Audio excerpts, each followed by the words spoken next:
With Honkai Star Rail 4.4 right around the corner, it's time to figure out which characters are actually worth pulling. This patch is absolutely stacked. We are getting the most characters we have ever seen in a single update, with a massive 9 banners to choose from. So today we are going to break down every character coming in 4.4 and help you decide which one makes the most sense for your account. Before that, please hit the like and subscribe button. Now if you have done that, let's get this video started.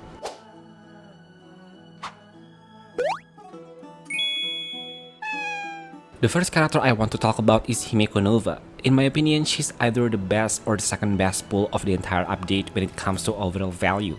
She's also incredibly easy to understand. Her kit is built around pairing her with other Express Crew characters, which is great because a lot of those units are either completely free or very easy for most players to get. What she does is give every member of your team an assist skill, but Express Crew characters like Permancer, every version of Dan Heng, any version of the Trailblazer, and similar units all receive additional bonuses on top of that. Because of this, most of her best teams naturally end up being made almost entirely of Express Hero characters. On top of that, she's looking like the new top tier DPS in the meta, and honestly, she has some of the best animations we have ever seen in Honkai Star Rail. Even the assist skill gives every teammate their own unique animation, which is a really nice touch. For most accounts, I would say she's very easy recommendation. Pretty much everyone has Trailblazer, so that's already one teammate covered. If you pick up the free Permancer Terray, that's another slot filled. Then for your final teammate, well, it's completely free through the Golden Companion Spirit. Just like that, you've got a full team ready for Himeko Nova. In theory, she's probably one of the easiest characters in the game to build a complete team around. So if your goal is to stay on top of the new meta that's coming with Honkai Star Rail 4.4, she's easily one of the safest choices, unless you are more interested in investing into one of the other archetypes. Speaking of which, let's talk about the other options. First up is EVERNIGHT. EVERNIGHT is an extremely strong character and one of the best remembered DPS units in the game. She's also fairly accessible and is not particularly difficult to build on her own. The real question is not whether she's good, it's whether you already have the rest of her team. That's where things get expensive. The Remembrance archetype generally has a very high investment requirement. You realistically want Castoris, you almost definitely need Hyacinth, and then you will usually want either CERYDRA or the Remembrance Trailblazer as your last piece. If you're already committed to building a Remembrance team, EVERNIGHT is absolutely worth considering. Just make sure you have already got characters like Castoris and Hyacinth, and ideally CERYDRA as well. Even Tribi is a nice option to have available. If you are missing CERYDRA, Remembrance Trailblazer can still work as a solid free-to-play. You can also run EVERNIGHT as your main DPS instead of using her as a sub DPS for Castoris, and that setup can definitely work. The downside is that it still comes with a pretty hefty price tag because you are going to need characters like CERYDRA and Hyacinth to really bring out her full potential. No matter how you build her, this is the team that wants several 5-star characters, so it's definitely not a cheap investment. That said, if EVERNIGHT is the final piece you are missing for your Remembrance lineup, she's absolutely worth picking up. Remembrance teams are still sitting at the top of the meta across basically every game mode. In fact, EVERNIGHT herself is still considered tier 0 in all 3 major game modes, making her one of the strongest and most valuable characters you can invest in. But before pulling EVERNIGHT, I think it's also wise to wait until 4.5 beta starts, to see what Robin SP brings to the table for Remembrance team. Next up is SPARXIE, and I'm going to keep this one as unbiased as possible. SPARXIE is a really strong character. As most of you already know, the Elation meta is in full swing right now, and it's only going to get more important with AVENTURINE arriving in the next update. Based on how Honkai Star Rail has handled previous patches, I also expect the developers to keep expanding on the Elation archetype throughout the rest of the 4.x cycle, just like they did with the Remembrance meta before. So from my perspective, SPARXIE is a character that's going to age very well over the coming updates. That being said, just like EVERNIGHT, she does come with a fairly expensive team. Her strongest setup is something like Super Wolf and Yao Guang alongside her, but both of those are limited to 5-star characters, so they are not exactly easy for everyone to get. The good news is that there are still some free-to-play alternatives. You can grab Hua Hua for free through the Golden Companion Spirits, and if you want to play SPARXIE as your main DPS, Sparkle fits in really well. You can replace Yao Guang with the Elation Trailblazer, which is actually a pretty respectable budget option. Personally, if you already own Super Wolf, I would say SPARXIE is close to a must pull. The same goes if you have already picked up Sparkle, especially since she's available for free. Those two paired with SPARXIE create an incredibly powerful core that performs exceptionally well across pretty much all endgame content. Right now, SPARXIE sits comfortably in tier 0, whether you are running her as your main DPS or in more of a supporting damage role. And with the direction the game is heading, especially with bosses like Pom Pom that heavily favor elation teams, characters built around that archetype have become significantly more valuable than most of the roster. At that moment, she's easily a tier 0 pick up. Looking further ahead, nobody can say for certain how things will develop, but I think SPARXIE is going to have a very comfortable place throughout the entire 4.x cycle as long as you have a couple of solid supports to back her up. Now let's move on to CERYDRA. Out of all the characters coming in this update, I would say CERYDRA has a little less overall value than some of the others. That's not because she's weak, it's more because she's designed to support a pretty specific group of characters. Her biggest synergy is with ANAXA, and she also works extremely well with Finan.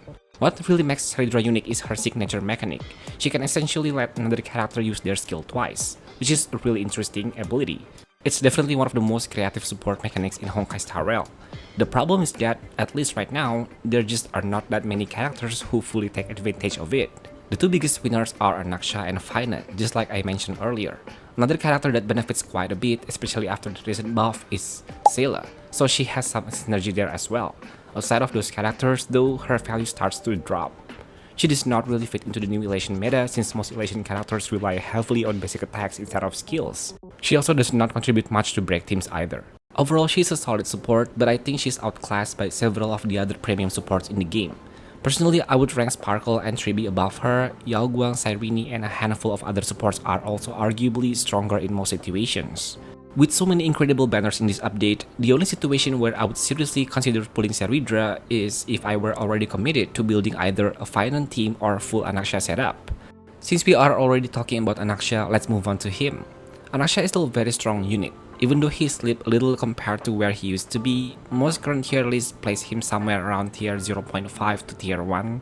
He's no longer sitting right at the very top with the absolute best DPS characters in the game, but he's still an excellent damage dealer. If you pair him with CERYDRA, he becomes even stronger. He also fills a couple of different roles. Earlier in the game's life, one of his best uses was alongside the Herta, and while that composition is not quite as dominant as it once was, it's still perfectly viable today. If you'd rather use ANAXA as your main DPS, that's also a completely viable option.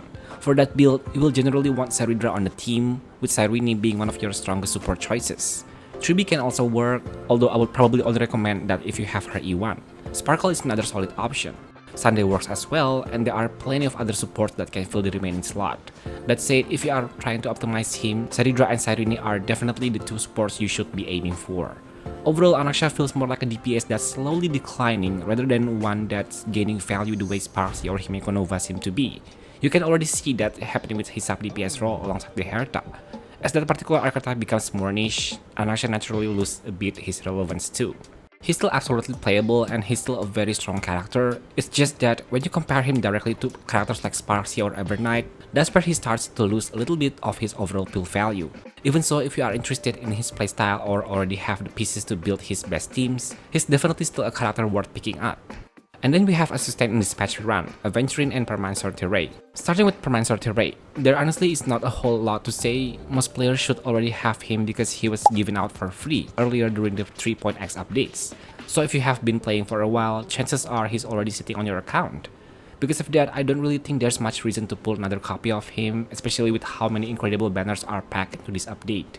The only situation where I would actually recommend pulling Permanent Sortie Ray is if you are a newer player who missed the free copy and does not have him yet.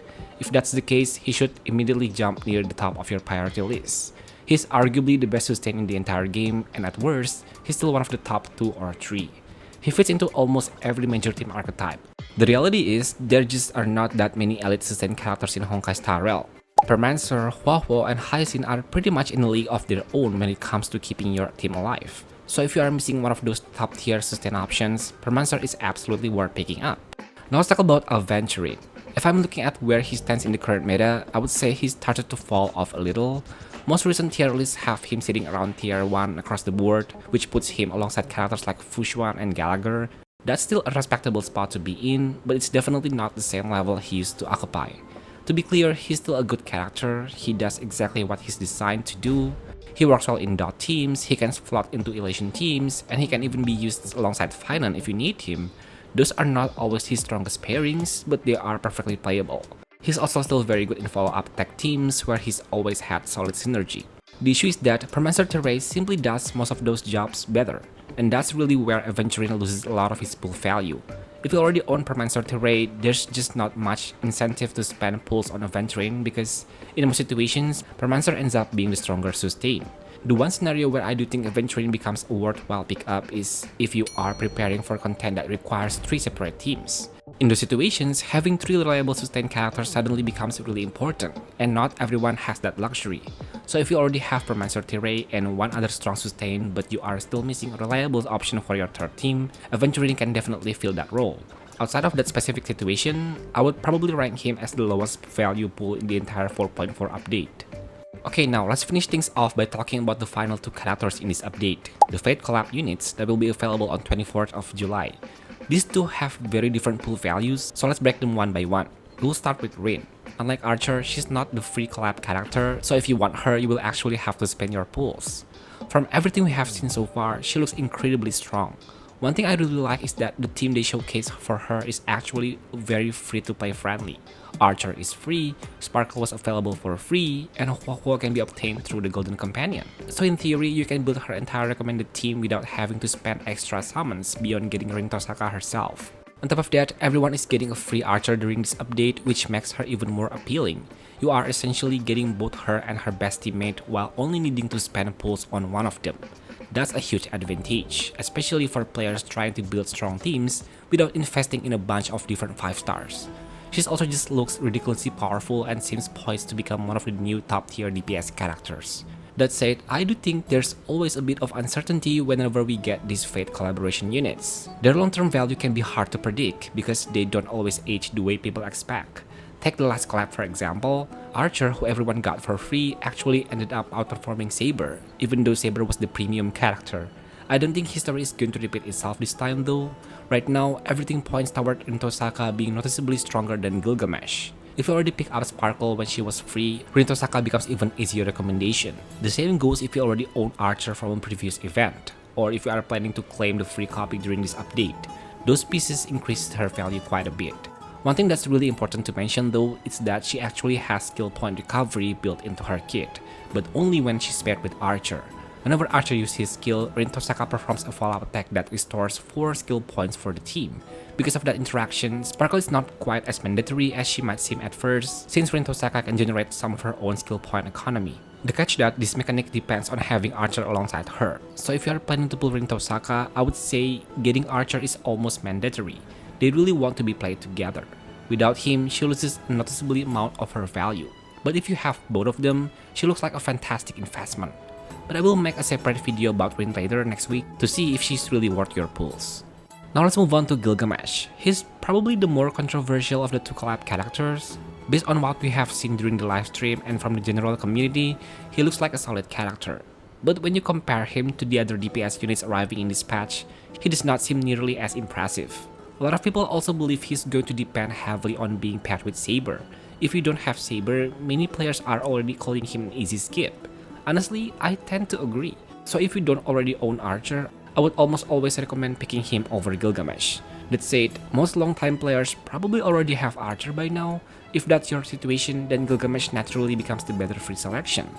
And with that, that's everything you need to know about the 4.4 update. Hopefully this breakdown helped you to figure out where to spend your pools. If you enjoyed the video, please hit the like and subscribe button, turn on notification as well so you won't be missing out on any of my Star Rail content. I will see you guys in my next one. Bye bye!